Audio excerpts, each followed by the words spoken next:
How you doing, man? I'm a little bit tired. So we started about 9 days ago on the 13th of January in Vienna. Yeah. With 3 shows in one day. That was very intense. Have you ever done 3 shows in one day? I have never done 3 shows in one day. I've done 3 shows in 1 week before. Oh, that's good. We were both flying in. I was flying in from Amsterdam. And I came from Tallinn after doing 11 shows in 8 days. We had great crowds. Remember like when we spoke to the Chechen lady? Mm-hmm. You hate everybody! Oh wow! Do you know the Georgian lady? She's Caucasian. All right, so proper white people. The Austrians are getting angry. Hey, we are the superior race. How many of the people do you actually remember? I remember quite a lot of them because a lot of them I keep in touch on like social media. They write to me after the show. They tell me their thoughts about the show. They later recommend it to their friends who live in another place. A lot of people that come to these shows come because their friends saw me in another country. We have our friends here from Oh, Hi. oh okay. It was all super funny. I didn't stop laughing. So highly recommend. They go like, oh, you know, my friend recommended to come, so I hope you're funny. It's quite unique what we're doing. The comedy shows in English in mostly non-English speaking countries. A lot of times immigrants hang out with other immigrants. Quite rarely they hang out with the locals. The locals kind of hang out with themselves. Like remember in Zurich when we were talking to the Swiss guys, they were just friends with other Swiss people. Yes, yeah. They were like isolated in a corner and the whole crowd was just full of immigrants. Swiss people make noise! Oh wow, they're all in this. They heard that there's foreigners here and they're like, we want to be Are you here with friends? No. Is that your friend renouncing the relationship? Not with this guy. Are your friends Swiss or foreigners? Swiss, of course. I was so surprised that there were so few Swiss people at the show in Switzerland. It's like AIDS. What the fuck? The rest of you are just ruining this country.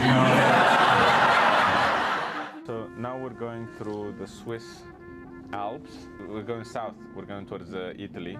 After about 9 days of doing shows every day, we've done shows in Vienna, 3 shows in Graz in 2 days, then Klagenfurt, which I've never been to, and apparently nobody ever goes to. Did you hear of Victor before you came to the show? No. You had no idea what you're going into. No. How did you get to the show? There isn't a lot of happenings in Klagenfurt, so, you know. but I like his kind of style that combines, you know, prepared work plus he has a very nice crowd interaction as well. I felt like Christopher Columbus discovering America. You know what I mean?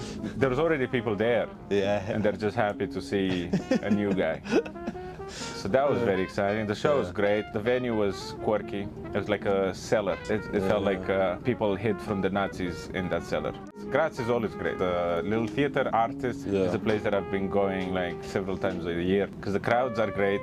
Graz is full of engineers and very smart, highly educated people. You actually had the little chat with one of the owners.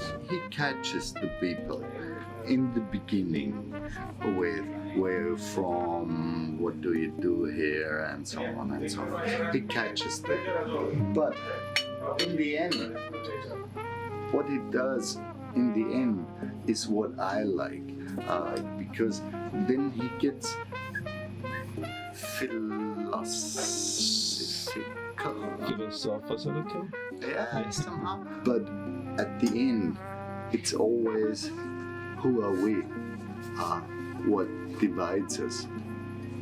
What's the same between you and me? They were very laid back and comforting and warm. I felt like they watch what you do with a lot of interest, but also a little bit of admiration. One of the most interesting shows was the one in Innsbruck at the bakery. This is like cultural space that I go to once a year. It was 170 people in Innsbruck. The show was sold out like a week in advance. So many young people came to the show to hear me just say horrible stuff about genitals. The show in Vaduz, which is the capital of Liechtenstein, which is a country of 40,000 people. A year ago, I was with Vaduz and I did a show. Actually, the first show in English ever in the history of the country. Wow. And now a year later, we went back and we did another show. And to me, that is still amazing that one of the smallest countries in the world, we were able to do a comedy show in English. We had Americans, we had Venezuelans, we had Russians. Right. Yeah, Ukrainian child. We had an Ukrainian child came to the show. I want to work in diplomacy. In diplomacy? I'm Ukrainian and I want to work in my You're Ukrainian? It's your chance. We're joking, Russia. Oh, now it's not funny, huh? I'm just having fun here. How's life for you here? Are people nice to you here? Not all the people. Not all the people. No, it's fun, huh? All right, Russia, okay. Klagenfurt, Linz, Graz, and actually Innsbruck as well. These names had absolutely no meaning in my head. And then to go to these places and find out that the words are associated with places, with thousands of people, which are people like I've met everywhere. People who understand the references of our jokes as much as people in the city and in other countries. It's the same people everywhere you go. It's odd, right? To me at the beginning it was disappointing that people were so similar. Like I would go just all over Europe from Norway all the way to Portugal and the people were pretty similar and I was disappointed at the beginning. I was like, I thought that people would be more different. But now actually I think it's so sweet and so humane. It's surprising to me that this entire journey solely because we tell jokes and mostly because I tell jokes about penises and vaginas and I'm fascinated by this every day.